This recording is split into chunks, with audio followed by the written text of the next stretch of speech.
आमेर विधानसभा क्षेत्र की भारतीय जनता पार्टी की इस पत्रकार वार्ता में आपका सबका स्वागत करता हूं। तो आज इस विशेष उद्देश्य के लिए आपको यहाँ आमंत्रित किया है। यूँ तो मेरी बात थोड़ी सी लंबी है, लेकिन आज जिस मकसद के लिए आपको बुलाया है उसमें हमारा एक इस विधानसभा क्षेत्र के लिए विशेष नवाचार है, जो खास तौर पर यहाँ के नौजवानों के भविष्य से ताल्लुक रखता है। और इसलिए 3 जून 2023 को हम लोग अपन क्षेत्र के लिए, क्योंकि आज प्रतिस्पर्धा का युग है, इसलिए अनेक क्षेत्रों में नौजवान कौशल और शिक्षित होके इस प्रतिस्पर्धा के युग में सबसे पहले कोशिश करते हैं कि उनको सरकारी नौकरियां मिल जाए। लेकिन सरकारी नौकरियों की मर्यादा है और उसके बाद विकल्प के तौर पर यदि व्यक्ति स्किल्ड है, प्रशिक्षित है, तो उसको उसके योग्य वांछनीय काम के लिए सहूलियत जरूर मिलती है। लेकिन मैं देखता हूं कई बार ग्रामीण क्षेत्रों में उसको गाइडेंस का अभाव होने की वजह से उसके स्किल के मुताबिक, उसके डेडिकेशन के मुताबिक और उसके अनुभव के मुताबिक उसको अवसर नहीं मिलते।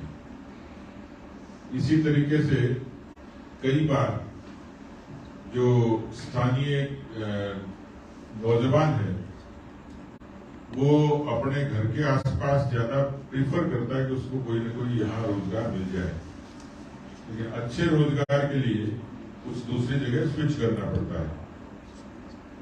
बहुत लोग प्रयास करते भी होंगे, लेकिन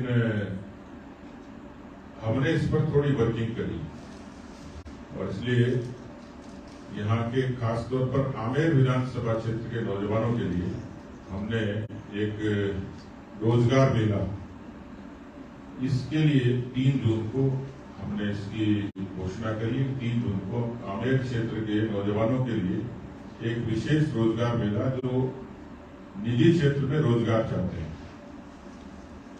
ये हमारी पहली शुरुआत है, लेकिन भविष्य में क्योंकि काफी जगह इसको देखा, रिसर्च की, उसके बाद इस नतीजे पर पहुंचे कि भले ही सरकारी रोजगार नहीं दे पाए, लेकिन बहुत सारे क्षेत्र के ऐसे नौजवान होते हैं कि जिनको दक्षता होती है लेकिन अवसर नहीं होता या गाइडेंस नहीं होती।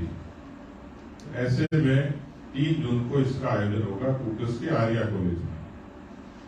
इसमें जो ITI के जो स्किल्ड लोग होंगे, जो 10वीं पास हैं, वहां से लेके 12वीं, 10वीं 12वीं और इसके ऊपर के टेक्निकल भी हैं और सामान्य ग्रेजुएट्स भी हैं, उनके स्किल के मुताबिक एक हम लोगों ने ऑनलाइन रजिस्ट्रेशन का सिलसिला शुरू किया है कि उस लिंक पे जाके वो अपने CV को भेज सकते हैं, ऑनलाइन रजिस्टर कर सकते हैं।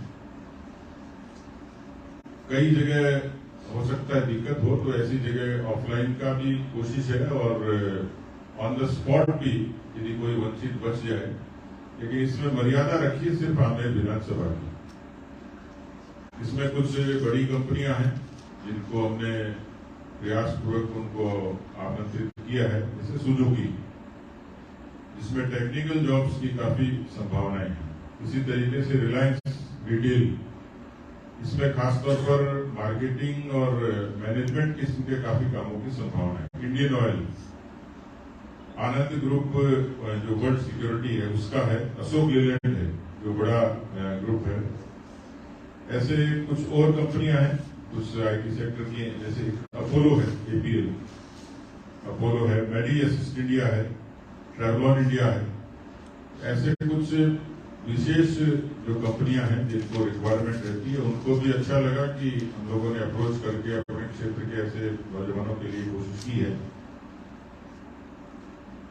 एक विशेष ऑफर है सुजुकी का, मारुति सुजुकी, जो 12वीं पास ITI के जो विद्यार्थी हैं, वो जो 12वीं जो करना चाहेंगे और ITI के साथ में 12वीं करके और उसके बाद वो उसी जगह प्लेस होना चाहेंगे, इसके लिए सुजुकी ने ऑफर दिया है कि जो विद्यार्थी ITI करना चाहे वो ITI करे या ट्रेनिंग ले, उसी को हम यहाँ पे अब्जॉर्व करेंगे।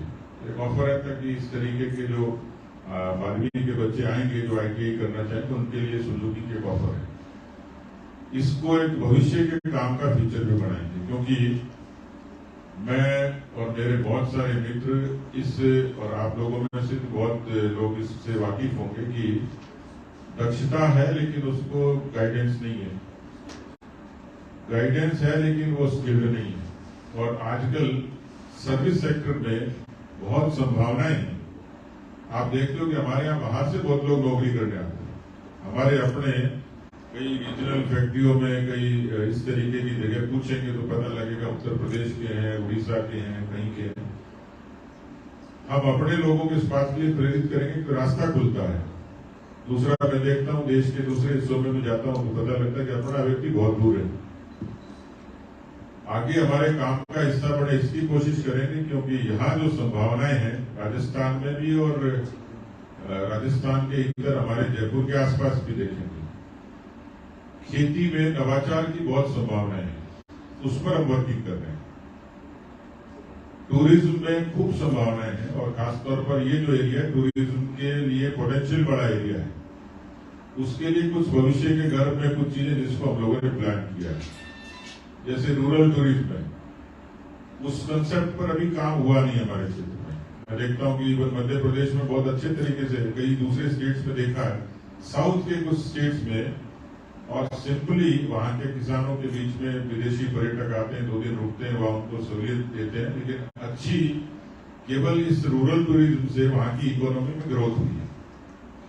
IT के सेक्टर में हमारे बहुत सारे स्किल्ड लोग हैं जिनको बहुत सारे अपॉर्चुनिटीज हैं, लेकिन क्योंकि कोई बड़ा असाइनमेंट उनको यहाँ मिलता नहीं उनकी दक्षता के हिसाब से। फ्यूचर में उसमें क्या किया जाए, फूड प्रोसेसिंग के लिए इनकी यूनिट्स को एस्टेब्लिश करने के साथ साथ रिटेल मार्केट्स की करेंगे। तो जो हमारे यहाँ पर नौजवानों के लिए वो संभावनाएं क्या हो सकती हैं। अभी मैं जब रास्ते में आ रहा था तो मुझे किसी व्यापारी मित्र ने एक आइडिया दिया। उसको पता लगा कि हम जॉब फेयर लगा रहे हैं, तो उन्होंने कहा कि साहब जो MSME है उसमें काफी संभावना है सेल्फ एम्प्लॉयमेंट की। मैंने कहा अभी तो हमने इसको खाली जॉब तक सीमित किया है, सेल्फ एम्प्लॉयमेंट के लिए भी प्रेरित किया जा सकता है। तो उसमें जैसे खादी की ब्रांडिंग अभी मोदी सरकार आने के बाद काफी हुई है, और कुछ इस तरीके के हैंडीक्राफ्ट से इससे रिलेटेड बहुत सारी चीजें, जिसमें अभी केंद्र की सरकार ने आमेर में एक क्राफ्ट विलेज डेवलप किया है 4.5 करोड़ की लागत से। कभी आप देखेंगे, लेकिन उसको इतना व्यवस्थित किया कि आपको लगेगा किसी विदेश में आ गए। छोटी सी जगह है लेकिन उसको इतना डेवलप कर दिया कि जो टूरिस्ट किला देखने आएगा और वो यदि क्राफ्ट विलेज को यदि जाना चाहेगा तो उनको शेड्स बना के दिए, उनके जो मकान है उनके बाहर उनकी खूबसूरती की है, और अच्छी कॉबल्स की रोड वगैरह बना के, और बहुत अच्छे तरीके से वहां के उनके प्रोडक्ट्स का डिस्प्ले भी वही है। उन्होंने और बहुत व्यवस्थित किया। कभी आपको अवसर लगे, अभी वो प्रोसेस में है, चल रहा, काफी काम उसका हो गया। लेकिन इस तरीके की कुछ चीजें जो सेल्फ एम्प्लॉयमेंट के लिए प्रेरित करती है, भविष्य में उसके बारे में भी हम लोग बात करेंगे। आप, क्योंकि मैं चाह तो ये रहा था कि जब 4 साल का हमारा कार्यकाल, बहुत समय हम लोग आप लोगों से खासतौर पर बात करते हैं, क्योंकि बाकी जो स्टेट की मीडिया से समय समय पर बात होती है, लेकिन उस समय मकसद ये होता है कि वो सारा मामला पॉलिटिकल हो जाता है, कॉन्स्टिट्यूएंसी तक सीमित होता नहीं। पिछले चुनाव के दौरान कुछ लिमिटेड से मित्रों ने हमने लंच जरूर किया था, उसके बाद कम्युनिकेशन कम रहा। मेरी इच्छा थी कि हम इसको केवल आमेर से सीमित करके बातचीत करें। तो मैंने आज किसी दूसरे नेताओं को, दूसरे मीडिया के लोगों को इसलिए आमंत्रित नहीं किया कि ये स्पेसिफिक आप लोगों के लिए आयोजन है, लेकिन जो कुछ और इन्फॉर्मेशन है उसके लिए एक बार दोबारा तकलीफ आपको देंगे, जिसमें आमेर के अब तक के, तो उसमें एक बुक तो आज आपको जरूर मिलेगी, लेकिन वो स्टेट वाइड काम की, पर आमेर की पिछले 10 सालों के डेवलपमेंट को लेके भी मैं आपसे चर्चा करूंगा। और मैं आज आउटलाइन में इतना ही कह सकता हूँ कि वो अभी जैसे चर्चा चल रही थी, आदमी जब समाज और राजनीति में होता है तो किसी जगह उसका संस्कार होता है। मैं अभी आपसे साझा कर रहा था कि मैं रियासी में जब महाराजा कॉलेज में पढ़ता था तो बुद्धेश्वर महादेव के दर्शन करने जाता था, शीला माता के दर्शन करने आता था। मैंने कभी सपने में नहीं सोचा था कि मैं आमेर का विधायक बनूंगा या आमेर से चुनाव लड़ूंगा। तो शायद किसी धरती का संस्कार होता है। आप में से बहुत लोग हैं अलग अलग जगह से शिफ्ट करके आए होंगे। 13 से 18 का कालखंड मेरे लिए ज्यादा चुनौतीपूर्ण था, क्योंकि जो उस बैकग्राउंड को जानते हैं वो जिन्होंने मुझे काम करते हुए देखा है कि पार्टी बहुमत से जीत जाए और कोई आदमी 329 वोटों से हार जाए, तो चुनौती वहीं से शुरू होती है। तो मुझे अच्छे तरीके से याद है कि 8 दिसंबर की वो रात जब परिणाम आया था, तो मेरे लिए बड़ी चुनौती थी कि सीट्स का आंकड़ा 163 था, लेकिन मैं उस बारात में शामिल नहीं था। एक जद्दोजहद शुरू होती है आदमी की मानसिकता में, और 8 तारीख को थोड़ा अफसोस बनाया, 9 को लोग मिलने के लिए आए, और मुझे अच्छे तरीके से ध्यान है कि 10 तारीख को मैं आमेर विधानसभा में इस सत्य को स्वीकार करके, उस पराजय को स्वीकार करके, लेकिन जीतने के इरादे से उतरा था। और 13 से 18 को वो कालखंड ऐसा था कि मैं वैसे तो आज राजनीति में इतना लंबा समय हो गया कि मेरे पास अनुभव के लिए लिखने के लिए बहुत सारी किताबें हैं। विद्यार्थी परिषद, फिर युवा मोर्चा, और जब काम करते थे उस समय वो सब आंदोलन का एक समय था, क्योंकि सरकार के खिलाफ लड़ते थे, भ्रष्टाचार में बहुमत से लेके तमाम ऐसी चीजें थी। उसमें कश्मीर का मूवमेंट चलता था। 7 दिन कश्मीर के आंदोलन में सेंट्रल जेल में रहने का मौका मिला, 2 बार की कार सेवा में जाने का मौका मिला। तो कुल मिलाकर स्टूडेंट से लेकर जो युवा मोर्चा की राजनीति, उसने बड़ा अवसर दिया। लेकिन इलेक्ट्रल पॉलिटिक्स के लिहाज से मुझे अवसर देरी से भी मिला, कुछ मामलों में भाग्य ने साथ नहीं दिया, और इसलिए वो जो 13 से 18 का कालखंड है, वो मैं किसी भी नौजवान के लिए जो राजनीति में आता है तो उनके लिए मैं कहता हूँ कई बार कि ये केस स्टडी हो सकता है। कॉन्स्टिट्यूएंसी ऐसी टिपिकल थी कि 25 साल से आ रहे थे, और कोई आप जैसे सोच सकते हैं, किसी ने भी कहा कि भाई यहाँ क्यों जा रहे हैं, जब आपको पता है कि इस तरीके का कास्ट क्लासिफिकेशन है, इतनी इसमें जटिलताएं हैं। तो लेकिन मैं 13 में जब चुनाव लड़ने के लिए आया तो मुझे लगा कि राजधानी के नजदीक है, पूरे तरीके से डेवलप्ड होगा। मैं शहर के लोगों को राजनीति करते हुए देखता था कि वो शादियों में जाते थे या दिल्ली की बैठकों में, लेकिन मैं हारा हुआ था। अब आप समझ सकते हैं कि बाराती और गैर बाराती में फर्क तो होता ही राजनीति में। लेकिन जिसने वोट दिया उसने तो ईमानदारी से वोट दिया था, जीतने के लिए दिया था। तो मेरी लायबिलिटी बढ़ गई कि हारने के बाद इस क्षेत्र में काम कैसे किया जाए। तो ये बड़ी चुनौती थी, पहले अपना मनोबल बनाना, कार्यकर्ताओं का मनोबल बनाना, और जनता के बीच में अपने आप को साबित करना, ये बड़ी चुनौती थी।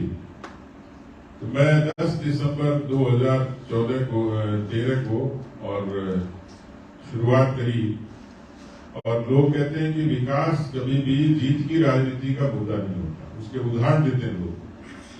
लेकिन मैं दावे से कहता हूं कि यदि आदमी करना चाहे तो विकास भी होता है, विकास भी मंत्र बनता है। और लोग जातिवाद की चर्चा जरूर करते हैं, लेकिन हमने इस विधानसभा क्षेत्र में जातिवाद के मिथक को भी तोड़ा।